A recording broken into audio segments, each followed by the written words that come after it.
Close your eyes and imagine holding a Game Boy in 1998, staring at a creature called Bulbasaur.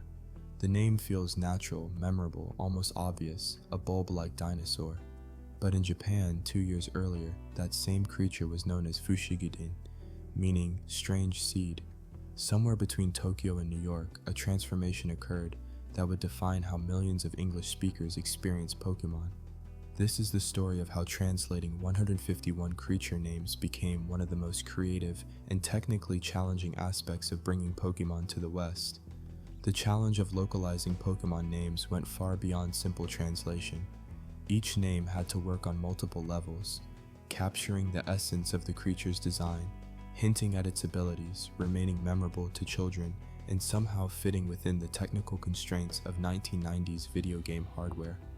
The team responsible for this transformation faced decisions that would permanently shape how an entire generation understood and connected with these digital creatures. Before we can appreciate the complexity of English Pokémon names, we need to understand how the Japanese originals were constructed. In Japan, Pokémon names typically use katakana, a syllabic writing system designed for foreign words and onomatopoeia. Katakana allows for playful sound combinations and wordplay that feel natural to Japanese speakers, but don't always translate directly. Consider Pikachu, one of the few names that remained unchanged between languages. In Japanese, it's written as Pikachu, Pikachu, combining pika, the sound of electricity sparking, with chu, the sound a mouse makes. The name is simultaneously onomatopoeia and description. You can almost hear what the creature does and what it sounds like just from its name. This kind of multi-layered wordplay is common in Japanese Pokémon names.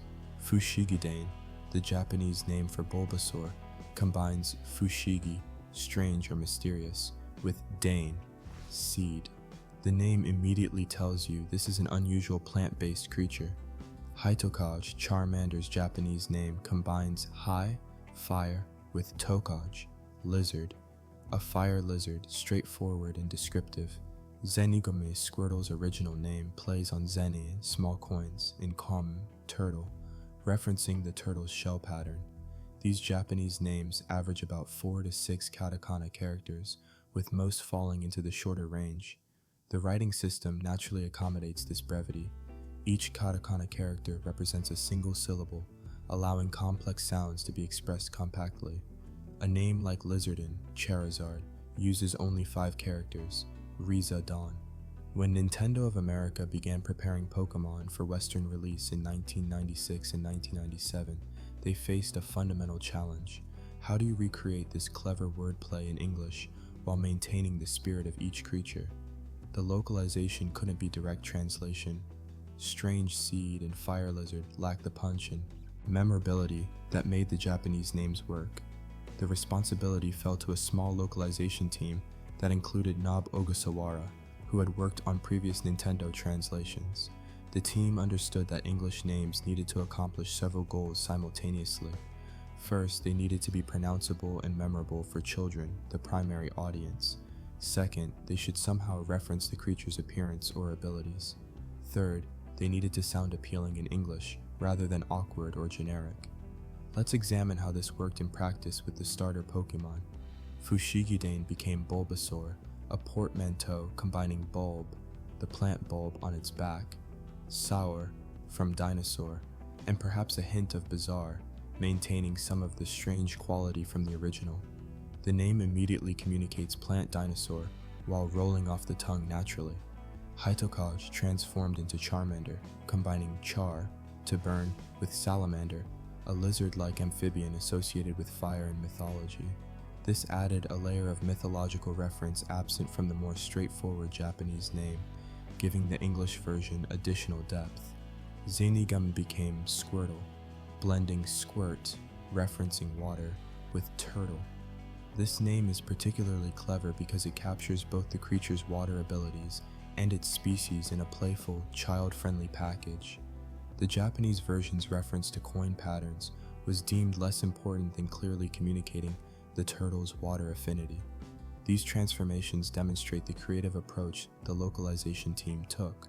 Rather than attempting direct translation, They recreated the spirit of clever wordplay using English linguistic tools, portmanteaus, puns, and cultural references that would resonate with Western children. The evolution chains presented additional challenges. In Japanese, evolved forms often follow clear naming patterns. Hitokage evolves into the lizard and then lizardin, a logical progression that's immediately understandable. The English equivalents needed to maintain this sense of connection while remaining distinct enough to feel like separate creatures. Charmander evolves into Charmeleon, Char plus Chameleon, and then Charizard, Char plus Lizard. The Char root carries through all three stages, maintaining the fire connection while each name introduces new elements. Chameleon suggesting adaptability, Lizard for the reptilian nature. The progression from Mander to Melion to Izard creates a sense of increasing power and sophistication. Bulbasaur's line follows similar logic. Bulbasaur to Ivysaur, introducing Ivy suggesting more advanced plant growth, to Venusaur, Venus as in Venus flytrap, suggesting a more dangerous plant. The -saur suffix anchors all three names while the prefixes show botanical progression from bulb to ivy to carnivorous plant. Squirtle becomes Wartortle, a war plus turtle, suggesting combat capability, and then Blastus is blast plus tortoise, emphasizing power. This line arguably makes the biggest jump from the Japanese. Zenigame, Kamel, and Kamex don't share as obvious a pattern in Japanese. The English names created stronger thematic unity, while escalating the sense of power from cute squirting, to water warfare, to explosive blasts. The technical constraints of the Game Boy hardware added another layer of complexity to the naming process. The original Japanese games ran on cartridges with approximately 1 megabyte of total storage space, less than a single photograph on a modern smartphone. Within this tiny space, developers had to fit the entire game world, all graphics, music, battle mechanics, and yes, text data including every Pokemon's name.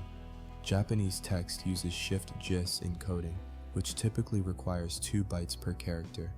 English text uses ASCII encoding, requiring 1 byte per character.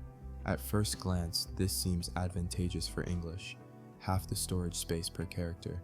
However, this advantage evaporates when English names are longer in terms of character count. Let's look at specific examples with approximate byte requirements. Pikachu in Japanese, Pikachu, uses 4 katakana characters requiring 8 bytes in Shift-JIS. Pikachu in English uses 7 ASCII characters requiring 7 bytes, essentially equivalent. But consider Utsubot, which becomes Victreebel in English. Utsubot, Utsubotsuto requires 8 bytes in Japanese. Victreebel requires 10 bytes in English, a 25% increase. Multiply these increases across 151 Pokemon names, and the additional storage requirements become significant. The English version needed extra space not just for longer names, but also for the full English script, dialogue, item descriptions, move names, and all other text.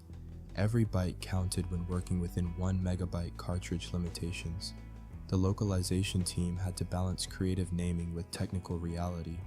Names couldn't simply expand to any length the team preferred.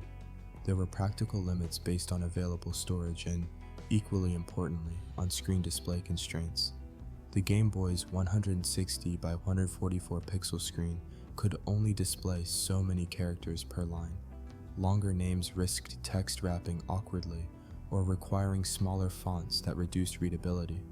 These constraints influenced some naming decisions. Some Japanese names that were already relatively short and pronounceable in English remained unchanged. Pikachu, as mentioned, survived translation intact. So did names like Eevee, Ibu-ai in Japanese, where the Japanese name was already based on English letters. Other Pokemon with simple, universally understandable names like Electrode Birimarumin or Voltorb Biriridama were changed but kept deliberately short. The legendary Pokemon received particular attention during localization. In Japanese, the legendary birds are Freezer, Articuno, Thunder, Zapdos, and Fire, Moltres. These straightforward elemental names work in Japanese but feel too generic and unspecial in English. The English names added sophistication and gravitas appropriate for legendary creatures. Articuno combines Arctic with uno, Spanish for one, suggesting both its ice typing and its status as one of a legendary trio. Zapdos blends zap with dos, Spanish for two, maintaining the numerical pattern while evoking electricity. Moltres fuses molten with tres, Spanish for three, completing the trio with a fire reference. This elegant solution gave the legendary birds memorable, distinctive names while maintaining their connected identity through the Spanish number pattern. Mewtwo presented a unique challenge. In Japanese, it's simply Mewtwo, Mewtwo. Mewtwo, the cloned second version of Mew. The English name Mewtwo maintains this straightforward approach while looking more sophisticated in written form than Mewtwo would have. The decision to join the words rather than separating them with a space makes the name feel like a proper identity rather than a descriptive label. Some localization choices reflected cultural differences in how creatures and concepts are perceived.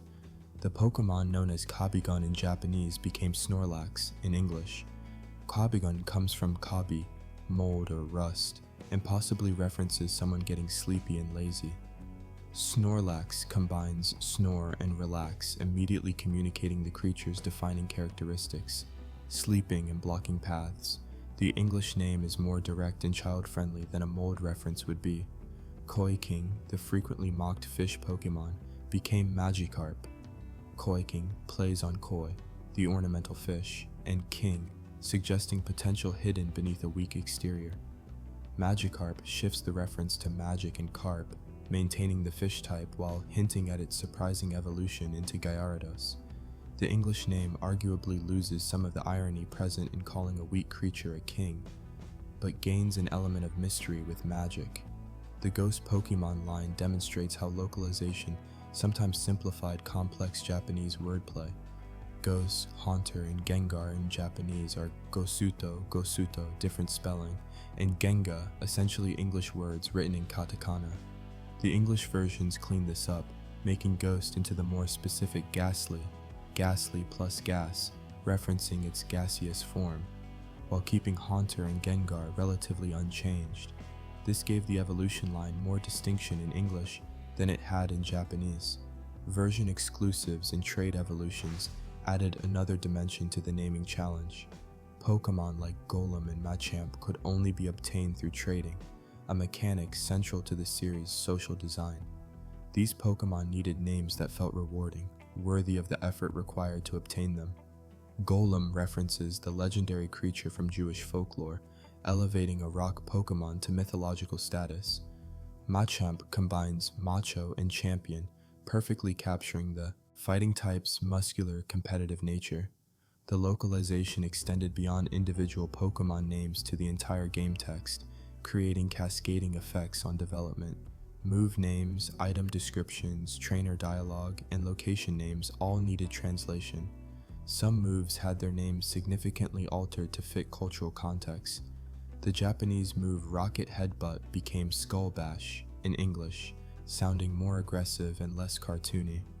Shadow Ball replaced the more literal Japanese Shadow Bomb, maintaining the ghost type association while using terminology more familiar to Western audiences. The increased text length in English forced technical compromises throughout the game. The development team employed various compression techniques to maximize available space. Text was stored using lookup tables and pointer systems that reduced redundancy. Common words and phrases were stored once and referenced multiple times throughout the game, rather than being written out repeatedly. Despite these optimizations, some content from the Japanese versions had to be trimmed or simplified for international releases. Certain NPC dialogues were shortened. Some item descriptions became more concise. The programming team worked closely with the localization team to identify where text could be condensed without losing essential information or charm. The localization process also had to account for future proofing. The team knew that Pokemon was intended to be a franchise with multiple games, not a single release. Names needed to work not just in the context of the first games, but also in potential sequels, spin-offs, and other media. A name that seemed clever in isolation might cause problems later if it limited how the Pokemon could be portrayed or used in future games. This forward-thinking approach paid off as the franchise expanded. The English names translated successfully into the anime series that launched alongside the games in Western markets. Voice actors could pronounce the names naturally. The names worked in the context of storylines and character interactions. Kids could easily remember and discuss their favorite Pokemon on playgrounds without stumbling over complicated pronunciations. The trading card game, which launched shortly after the video games in the West, benefited from the carefully crafted English names. Card designs could incorporate the names prominently without space constraints causing layout issues. The names themselves often provided sufficient description that card text could be more concise, focusing on game mechanics rather than explaining what each creature was. Looking at the localization choices made for Pokemon Red and Blue, patterns emerge in how the team approached different categories of creatures. Cute, early-game Pokemon often received playful, child-friendly names. Jigglypuff from Purin, pudding, Clefairy from Pippi, a play on Japanese onomatopoeia, and Wigglytuff from Pukarin all emphasize roundness and softness through their English names. Powerful late-game Pokemon received names that sounded more impressive and threatening. Dragonite from Kyoryu, Sea Dragon, added dragon explicitly to its name, ensuring players immediately understood its type. Alakazam from Fuden, based on Uri Geller, became a magician's incantation, perfectly fitting its psychic nature. Machamp from Kaireki, Monster Power, sounds like a championship fighter, matching its role as a physical powerhouse.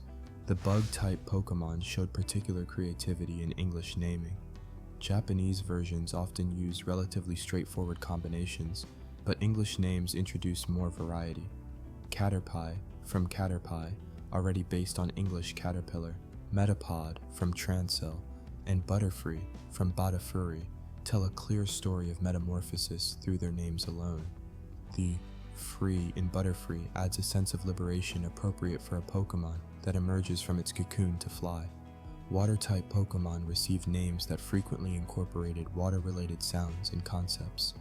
Tentacool in Tentacruel from Menocourage in Dokukorge used tentacle and cruel, creating a sinister feel appropriate for jellyfish Pokemon. Seaking from Azumao plays on Sea King, elevating a common fish to royal status. Goldeen from Tosakinto combines golden with queen, creating a pairing with Seaking that suggests a royal water-type couple. The fossil Pokemon, Omanytes, Omastar, Kabuto, and Kabutops, received names that honored their prehistoric nature. Omanite and Omastar reference ammonites, real extinct marine animals, making the Pokemon feel grounded in actual paleontology.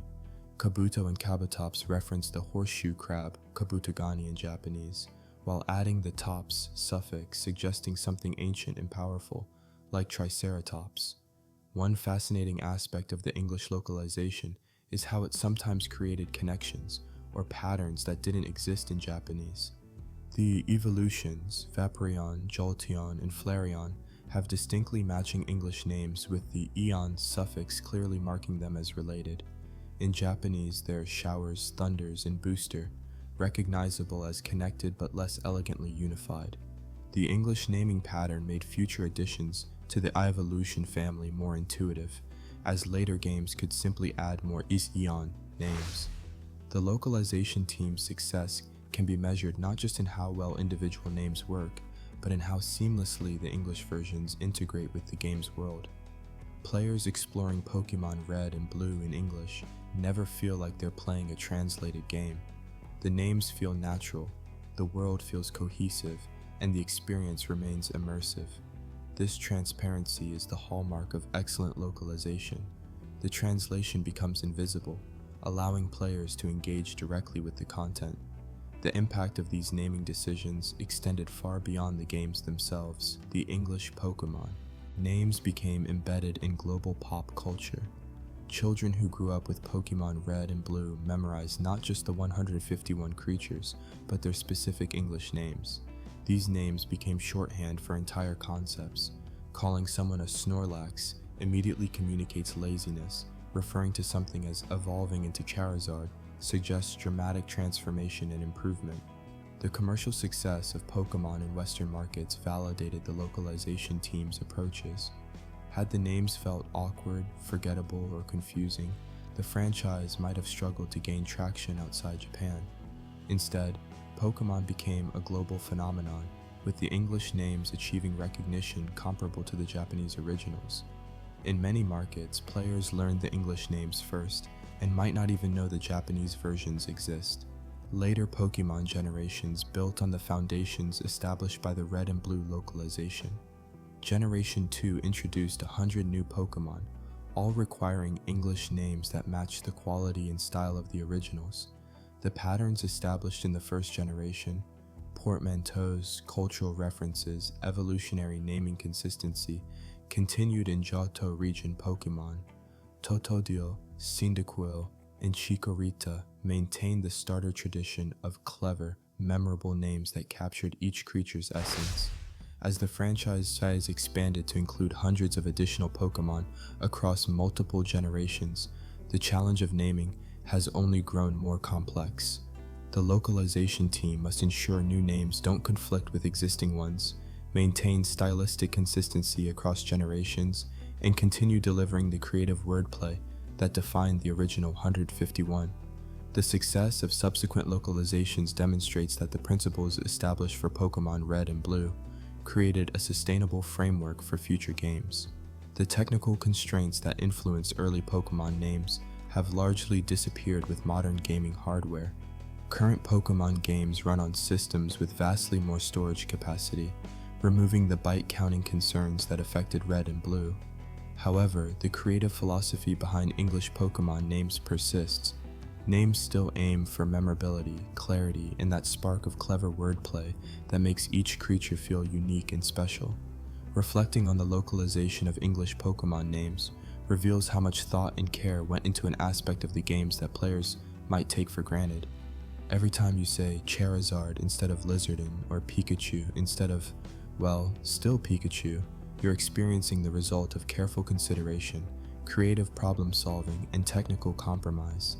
The seamless integration of these 151 names into English gaming culture stands as a testament to the localization team's skill and the enduring power of well-chosen words. The story of English Pokémon names is ultimately about translation as creative art rather than mechanical process. The team didn't just convert words from one language to another. They reimagined an entire bestiary for a different cultural context, maintaining the original spirit while creating something new and equally compelling. In doing so, they ensured that Pokémon could become not just a Japanese success story, but a global phenomenon that transcended language barriers to capture imaginations worldwide.